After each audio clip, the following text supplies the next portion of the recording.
Instantly, it's pitch dark and freezing cold again. "Oh my God, what have I done?" you say, shaking and terrified. "It's okay," says Matthew calmly. "Did you notice that Asha led us down a trail that got us off the plateau? We're on level ground now. It will be slow going, but we can't fall off a cliff, so we'll make it. And even though it's cold, my core temperature is warm now. Is yours?" "Yes," you say, pulling your sweater tightly around you. "We're really not that far away from our campsite, don't worry," says Matthew, taking your hand. "Even if we don't make it back before light, at least this way we can keep moving. We'll be all right, I promise." Matthew suddenly stops and says, "Amelia, look." He turns you slightly, and you see a bright white light appearing out of the darkness. "Oh my God, it's a helicopter," you say excitedly. "Is it your dad?" "It must be," says Matthew, staring at the approaching lights. "Do you think he'll see us?" you say breathlessly. "Well, there are no trees nearby, and my father knows how to do a sweep. We just have to stand here and wait," says Matthew confidently. As you stand patiently waiting, the helicopter appears brighter and sounds louder than you would have expected. Finally, the light sweeps across you, and a large helicopter lands on the flat, sandy ground about 20 feet from where you're standing. But instead of Matthew's father emerging, 2 soldiers jump out of the doorway, dressed in standard military flight suits. "Are you both okay?"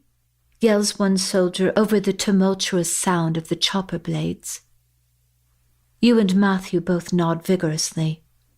"Come with us," he yells. Ducking down, you and Matthew run with the 2 men, and you're both helped inside. You climb in between 2 rows, 4 seats in each row facing each other. You and Matthew sit facing forward with both soldiers directly facing you. One of the soldiers, a man in his 50s with a square jaw and intense dark eyes, indicates that you should both put on your headsets, which are hanging above your heads. "You're okay now," he says confidently as he nods his head. "How did you find us?" says Matthew, speaking through the attached microphone. "We just kept looking," he says. The helicopter rises swiftly into the air and then spins around nearly 180 degrees and begins flying in the opposite direction. "Are you taking us back to our campsite?" asks Matthew apprehensively. "No, we have other instructions," says the soldier loudly. "What do you mean, other instructions?" asks Matthew, still somewhat concerned. "We're headed back to the hangar, that's all I know." Then with a slight smile, he adds, "We're just the rescue team." Relieved, Matthew says, "Is this a Black Hawk?" The soldier smiles and nods.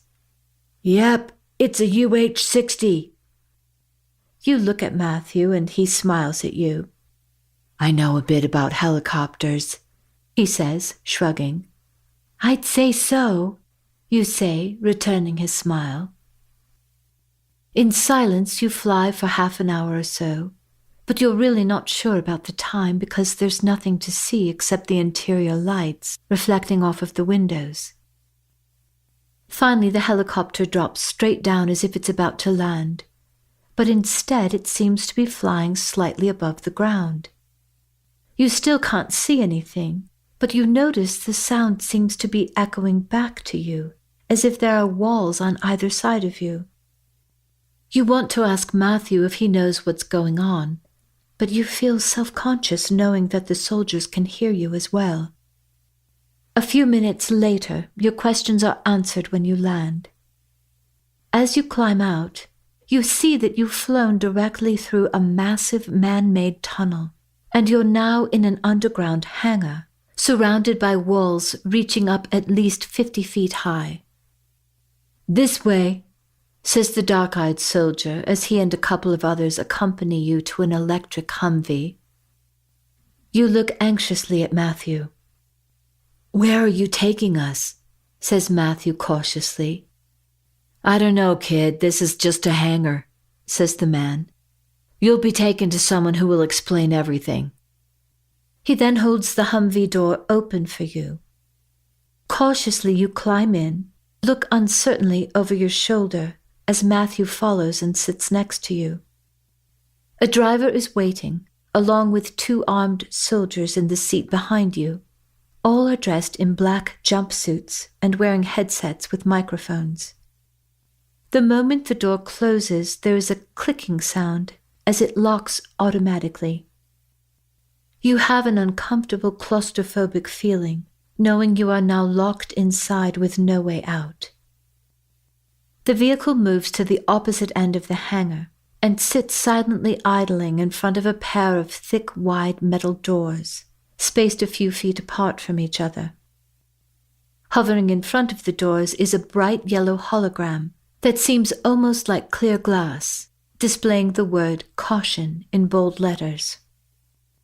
A moment later, the yellow band of light disappears as the doors raise slowly, revealing a deep, wide cavern enveloped in darkness. The vehicle plunges into the abyss and past high rock walls. The exterior darkness only amplifies the eerie sound of wheels droning against strangely smooth pavement and the air whooshing ominously by as the walls climb higher on either side of you. You lean against the window, stark still and about to panic, when you notice the darkness above seems to be changing. You can't quite make out what is happening, but you see ridges and strange shapes where it was smooth before. Points of light begin to appear, multiplying by the moment, becoming brighter, as if you have just driven straight outdoors. You are astonished to realize you're seeing an azure sky filled with clouds overhead, and the strange shapes are actually buildings at least 4 stories high. The soldiers are communicating through their headsets, but you can't make sense of what they're saying. Leaning toward Matthew, you whisper in his ear, "How is this possible? Where could we be?" Matthew holds your hand, shakes his head and replies, "I have no idea. But we didn't fly for very long. We'd still have to be somewhere in the Utah desert." "Could your dad have anything to do with this?" you say nervously. "No, my father isn't involved in the military. At least, not that I know of." Needling points of anxiety prick you from within. As your body begins to tremble, you take long, deep breaths, willing yourself to stay calm. You want to talk to Matthew, but the fact that the soldiers sitting behind you might overhear anything you say causes a feeling of panic to rise up from your chest and tighten around your throat, censoring anything you might say. Uneasily, you focus your attention outside of the vehicle as you travel down a well-planned grid of wide streets that seem to have been designed specifically for transporting large machinery and building materials.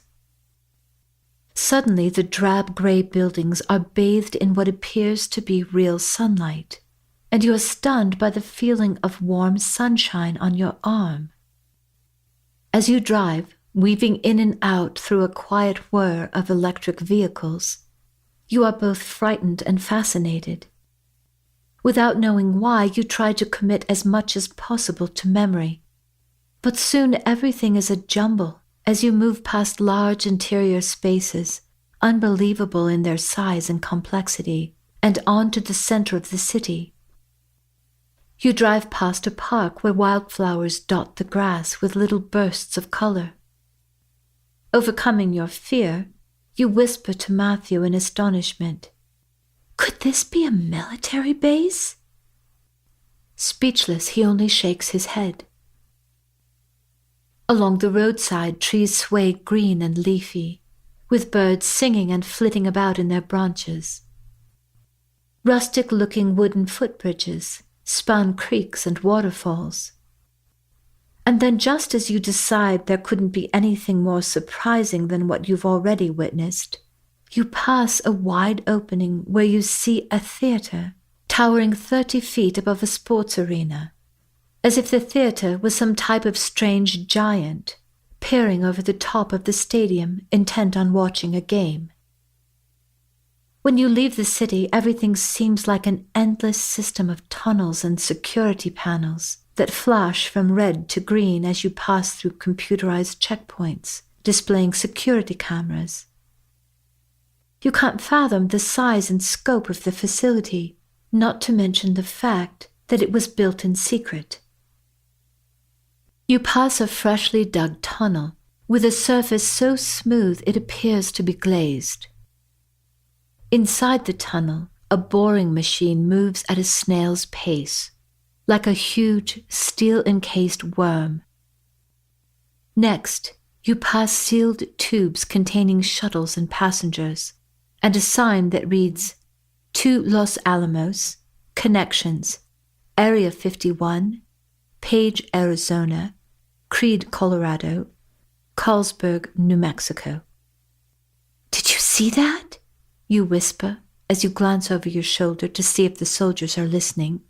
But as far as you can tell, they aren't showing any interest. "What?" says Matthew, staring back at the signs. "Those signs! Are they military bases?" you say, puzzled. "Not that I know of, except I have heard of Area 51. Matthew pauses and then whispers into your ear, "Maybe they're secret underground bases." "This can't be good," you whisper, shooting Matthew a fearful look as you drive along a large corridor covered with signs in universal symbols rather than words printed in plain English. "I know," Matthew whispers tersely. "Why would they need universal symbols rather than signs in English?" A bright green light flashes above large elevator doors as they slowly open. Your vehicle pulls inside, and you immediately notice security cameras looming overhead. You descend 2 levels, then your vehicle drives slowly down a passageway that stops at a hospital entrance. Once inside, you're quickly escorted down a large hallway that leads to a separate wing of the hospital, and on into what appears to be a common room. You notice several men and women sitting around the room in green scrubs as one of the soldiers walks up to the nurse's station and she points down the hall.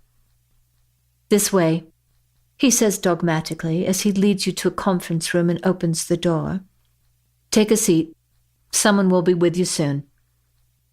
You and Matthew walk hesitantly through the door and sit next to each other at a long, dark wooden table with matching padded chairs. Though you're alone, you whisper, "What are we doing here?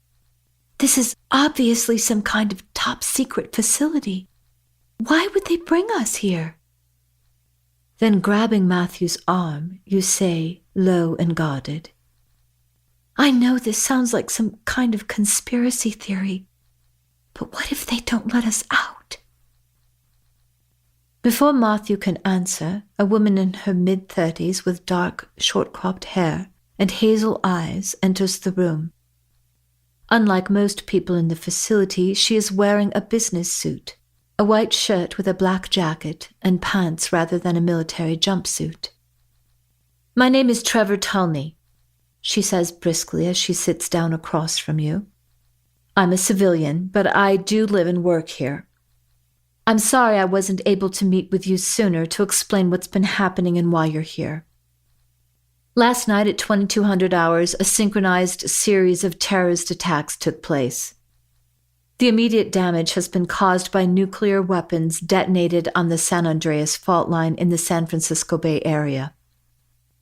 But 2 other areas were also targeted: Yellowstone National Park and a relatively unknown but very vulnerable part of the Utah desert not too far from here." You and Matthew stare at each other in shocked disbelief as she continues. Your teacher and the students in your class were safely evacuated. But by the time we found you two, this facility was the closest and safest place we could bring you, due to the threat of an imminent eruption. We were able to detect and stop the attack on Yellowstone, but obviously not the attack here. I've never heard of an active supervolcano in Utah, says Matthew, looking at her skeptically. The Utah caldera has been dormant for over 600,000 years. But just like Yellowstone Park, it's been an active hotspot for a while, says Trevor, the tone of her voice making it clear she doesn't appreciate being questioned. Until last night, our geologists believed the Utah caldera wouldn't erupt anytime soon. So no reports were published in an attempt to protect businesses that rely on tourism. However, after the underground detonations occurred, we found asphalt melting for 30 miles along a road that runs directly across the caldera. Now, there's a chance that nothing will happen, that it will just be a hotspot, but we need to wait until we're completely sure before we send you home. But we saw trains and signs for destinations that are far from here. Couldn't we just take a train and get back home from there? Asks Matthew. Lockdown means no one goes in or out, says Trevor, seeming more like a hardened military officer reminding them about rules and regulations than the civilian she claims to be. We can survive indefinitely in this facility, but we can't handle the influx of thousands of people who would want to take refuge here. Does that mean our families are in danger? You say anxiously. At this time, your families are fine. We'll get word to them that you're both here, and I'm sure they'll be relieved to know that you're in the safest facility in the world, says Trevor, in a failed attempt to lighten the heaviness in the room. But what if we could just talk to someone in charge and convince them to let us leave? Then could we go to another base? I mean, I saw a train leaving when we were coming here. I am sorry, says Trevor, in a tone that is slightly more human and less like an automaton. It's just protocol. There are no exceptions to the rule. The train you saw was just transporting people to other parts of this facility. How big is this base? Asks Matthew. It's big. Now, there's no need to worry about anything just yet, says Trevor, with a strange intensity that belies her unspoken suggestion that you both remain calm. We can live here underground until the threat is fully assessed. In the meantime, we've already received an influx of personnel. So I'm afraid this hospital psychiatric ward is the only place that can accommodate the two of you at the moment. But there's no need to worry. Don't worry, Matthew blurts out. This place is massive. You're telling us that the only 2 beds in this entire facility are in a psych ward? Seriously? Due to current events and the massive influx of personnel, every bed has been taken, and as you may well imagine, says Trevor, looking directly at Matthew as if she is daring him to ask more questions at his own peril, your personal accommodations are not high priority at the moment. Our hospital beds are already filled with the sick and injured. No one in this ward has ever been violent. I promise you, everyone here is completely harmless. Many are just here because there's no one to take care of them, and this is all we have to offer. Trevor then continues on as if you are military recruits in boot camp rather than a couple of scared teenagers completely out of your element. You're safe, but you'll both be here for a while. So when we're finished, a nurse will give you a brief physical exam, and then you'll be given ID cards and scrubs. Tomorrow, when we have your weight and measurements, you'll receive military-issue clothing. You'll each have your own room. You don't have to worry about being in a psych ward at night, she says, putting the word psych in finger quotations.